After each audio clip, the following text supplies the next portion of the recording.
공허함은 누구나 인생에서 한 번쯤 마주하는 감정입니다. 그것은 가끔 이유를 알 수 없는 허전함으로, 때로는 삶의 의미를 되묻게 만드는 내면의 목소리로 찾아옵니다. 하지만 이 감정이 단순히 부정적인 것으로만 보일 필요는 없습니다. 오히려 공허함은 우리 자신을 들여다보고 더 나은 방향으로 나아가게 하는 귀중한 계기가 될 수 있습니다.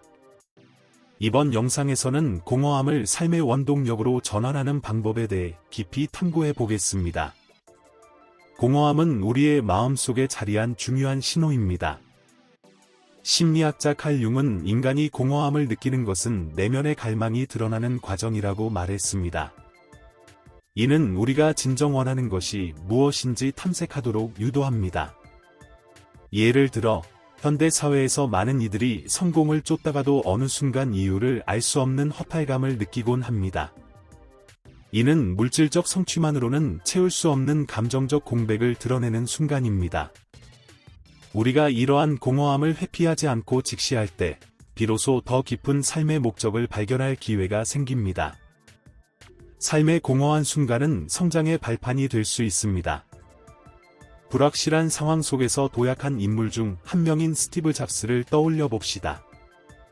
그는 애플에서 해고당했을 때 큰 공허함을 느꼈지만, 그 순간을 기회로 사마 넥스트와 픽사를 설립하며 새로운 성공을 일구어냈습니다. 우리가 공허함을 성장의 도구로 바라본다면, 그것은 단순히 견뎌내야 할 시기가 아니라 새로운 방향으로 나아가기 위한 준비 단계가 됩니다. 이러한 전환은 어려움 속에서도 자신에게 질문을 던지고 스스로 답을 찾아가는 과정에서 이루어집니다. 공허함을 부정하지 않고 받아들이는 자세는 삶을 더욱 풍요롭게 만듭니다. 불안과 결핍은 흔히 피하고 싶은 감정으로 여겨지지만, 사실 그것들은 새로운 시작을 알리는 신호일 수 있습니다. 영화 이터널 선샤인에서 주인공은 기억을 지우려는 시도를 하지만, 결국 그 공허한 기억들 속에서 진정한 사랑과 자신의 모습을 발견합니다. 우리 역시 공허함 속에서 스스로를 돌아보고 그 감정을 새로운 목표로 바꾸는 용기를 가질 수 있습니다. 중요한 것은 이 과정이 즉각적인 변화가 아니라 꾸준한 자기 탐구와 성찰의 결과라는 점입니다. 마지막으로, 공허함과 화해하는 과정은 내면의 평화를 찾는 여정과 맞닿아 있습니다. 공허한 감정을 완전히 없애려 하기보다 그것을 인정하고 함께 살아가는 법을 배우는 것이 중요합니다. 명상, 일기 쓰기, 자연 속에서 시간을 보내는 것과 같은 작은 실천이 이러한 과정에 큰 도움이 됩니다. 이처럼 공허함을 삶의 일부로 받아들이고 그 안에서 새로운 가능성을 발견할 때 우리는 비로소 진정한 행복을 느낄 수 있습니다. 결국 공허함은 우리가 더 나은 자신이 되기 위한 첫걸음을 내딛게 하는 도구입니다. 공허함을 삶의 일부로 받아들인다는 것은 단순히 감정을 억누르거나 무시하지 않고 그것을 우리의 존재와 연결된 중요한 메시지로 여긴다는 뜻입니다. 이를 통해 우리는 공허함을 삶의 흐름 속에서 긍정적으로 활용할 수 있는 방법을 배울 수 있습니다. 철학자 프리드리히 니체는 내 자신을 알라는 명제를 넘어 고통과 공허를 수용하는 자만이 진정한 힘을 얻는다고 주장했습니다. 공허함은 때로 우리를 불편하게 하지만 그 불편함이야말로 우리의 가치와 삶의 방향을 다시 점검할 기회를 제공합니다.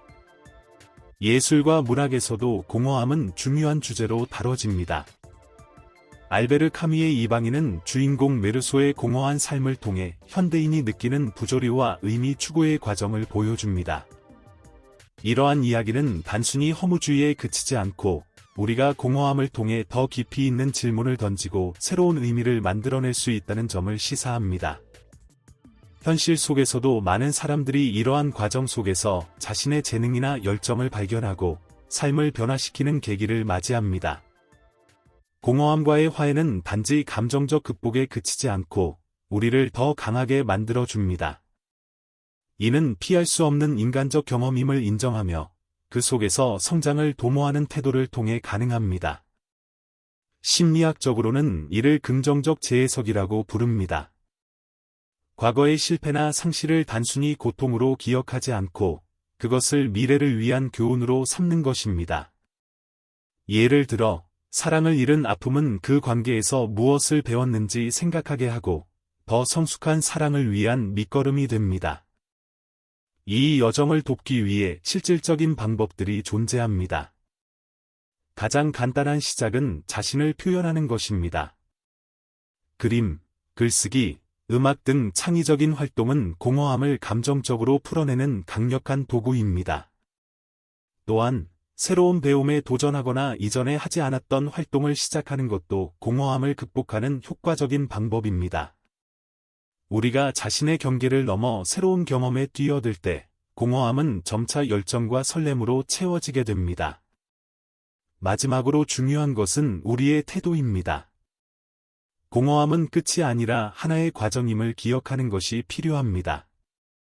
그것은 우리를 멈추게 하기 위해 존재하는 것이 아니라 새로운 길로 나아가기 위한 이정표로 작용합니다. 따라서 우리는 공허함을 두려워하거나 외면하지 말고 그것을 동반자로 삼아야 합니다. 이러한 마음가짐으로 공허를 마주할 때 우리는 더 깊이 있는 삶과 진정한 행복을 향해 나아갈 수 있습니다. 공허함은 단순히 극복해야 할 대상이 아니라 우리의 삶을 재정비하고 새로운 가능성을 탐구할 기회를 제공합니다. 이를 받아들일 때 우리는 이전에는 보지 못했던 잠재력과 내면의 힘을 발견할 수 있습니다. 예를 들어 예술가들은 종종 공허함에서 영감을 얻습니다. 반 고흐는 개인적 고뇌와 외로움을 화폭에 담아내어 전 세계 사람들에게 감동을 주는 작품을 남겼습니다.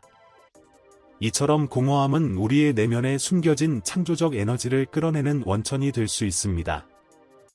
현대 사회는 끊임없는 소비와 성취를 요구하며 공허함을 부정적으로 바라보는 경향이 있습니다. 그러나 불완전함을 인정하는 것은 인간다움을 이해하는 데 있어 핵심입니다.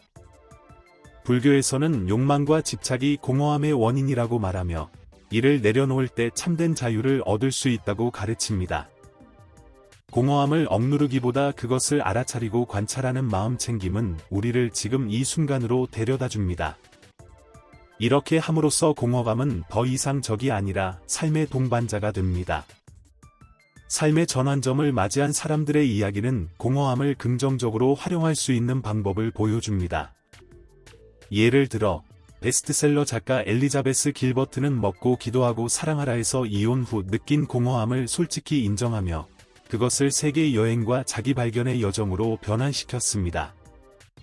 그녀의 경험은 공허감이 삶의 방향을 재설정할 기회를 제공한다는 점을 강조합니다. 이처럼 공허함은 우리가 멈춰서서 인생을 재평가할 기회를 주는 신호일 수 있습니다. 공허함을 긍정적으로 전환하는 핵심은 작은 실천에서 시작됩니다. 매일 감사하는 습관을 들이거나 새로운 취미를 발견하는 것만으로도 공허한 마음을 조금씩 채워나갈 수 있습니다. 이러한 작은 변화는 점차 자신감과 내면의 안정감을 만들어냅니다. 심리학 연구에 따르면 규칙적인 운동이나 봉사활동처럼 몸과 마음을 모두 참여시키는 활동은 공허감 완화에 탁월한 효과를 가져옵니다. 특히 타인과 연결되거나 공동체에 기여하는 행동은 우리의 삶에 즉각적인 의미를 부여합니다. 결국 공허함은 끝없는 결핍의 신호가 아니라 스스로를 돌아보며 더 나은 방향으로 나아가기 위한 초대입니다. 우리가 공허함 속에서 새로운 의미를 창조하고 삶의 가치를 재발견할 때 공허감은 더 이상 우리를 짓누르는 짐이 아닙니다. 대신 그것은 우리를 더 깊이 있는 삶으로 이끄는 나침반이 됩니다. 그러니 공허함이 찾아올 때 그것을 피하지 말고 담담히 마주해 보세요. 그 순간 삶의 새로운 장이 시작될 것입니다. 삶의 의미를 찾는 여정은 모든 인간이 가진 보편적인 과제입니다. 이 여정은 단순히 개인의 내면을 탐구하는 것을 넘어 우리가 세상과 연결되고 타인과 함께 성장하며 스스로를 초월하는 경험을 통해 완성됩니다. 중요한 것은 이 과정이 완벽하거나 거창할 필요가 없다는 사실입니다. 오히려 작은 순간에서의 감사, 하루하루의 성찰, 그리고 진심 어린 관계들이 모여 우리의 삶을 의미로 가득 채웁니다. 삶의 의미는 한 번에 찾는 것이 아니라 우리의 선택과 행동 속에서 계속해서 만들어져 갑니다. 의미는 미래의 어느 날에 발견되는 것이 아니라 바로 오늘 당신이 내린 결정과 지금 이 순간 당신이 느끼는 감정 속에 존재합니다. 따라서 중요한 것은 완벽한 해답을 찾으려는 강박에서 벗어나 지금 이 순간의 삶을 온전히 살아가는 것입니다. 끝으로 삶의 의미를 찾는 여정은 결코 혼자 걸어가는 길이 아닙니다. 우리가 사랑하는 사람들과 나누는 대화, 서로를 이해하려는 노력, 그리고 함께 이룬 작은 성과들이 삶의 의미를 더욱 깊게 만들어줍니다. 이 여정을 통해 당신은 더 풍요로운 삶을 살게 될 것이며 그 과정에서 당신만의 독특한 이야기가 탄생할 것입니다. 삶은 끊임없이 변화하고 성장하는 여정입니다. 그 속에서 당신이 발견할 의미는 단지 당신 자신의 것이 아니라 타인에게도 영감을 줄 것입니다. 오늘 당신만의 의미를 찾는 첫걸음을 내딛어 보십시오. 당신의 삶은 그 자체로 이미 특별하고 이 여정은 당신을 더 빛나게 만들어 줄 것입니다. 공허함과의 관계를 재정립하는 과정은 단순히 감정을 다루는 데 그치지 않고 우리의 삶 전체를 다시 설계하는 기회가 됩니다. 이 과정에서 중요한 것은 공허함을 부끄럽게 여기거나 숨기지 않는 것입니다. 많은 사람들은 공허함을 실패나 무가치함의 증거로 착각하지만 사실 그것은 우리가 성장하고 변화하기 위해 필요한 시간과 공간을 제공하는 자연스러운 감정입니다. 스스로를 용서하고 현재 상태를 있는 그대로 받아들이는 자세는 이 과정의 시작점이 됩니다.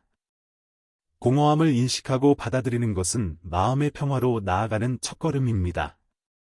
심리학에서는 이것을 수용적 태도라고 부르며 감정을 억누르지 않고 경험하는 것을 강조합니다. 예를 들어, 명상을 통해 자신의 감정을 관찰하는 연습을 하면 공허함이 단지 지나가는 감정임을 깨달을 수 있습니다. 이 또한 지나가리라는 말처럼 공허함 역시 우리 삶의 한 부분일 뿐 영원히 지속되지 않습니다. 이를 알게 되면 공허함은 더 이상 두려움의 대상이 아니라 잠시 머물다 가는 손님처럼 느껴질 것입니다. 삶 속에서 의미를 찾는 것은 공허함을 채우는 가장 효과적인 방법 중 하나입니다. 이를 위해서는 자신에게 중요한 가치를 탐구하고 그 가치를 실현할 방법을 모색해야 합니다. 예를 들어, 프랭클의 죽음의 수용소에서는 극한 상황 속에서도 인간이 의미를 찾는 능력을 보여줍니다. 그는 삶이 우리에게 의미를 묻는 것이 아니라 우리가 삶에 답해야 한다고 말했습니다. 공허함은 우리에게 바로 이 질문을 던지는 기회가 될 수 있습니다. 우리가 답을 찾으려는 노력을 할 때 그 과정 자체가 삶을 더욱 풍요롭게 만들어줍니다. 의미를 발견하기 위해 필요한 또 다른 요소는 타인과의 연결입니다.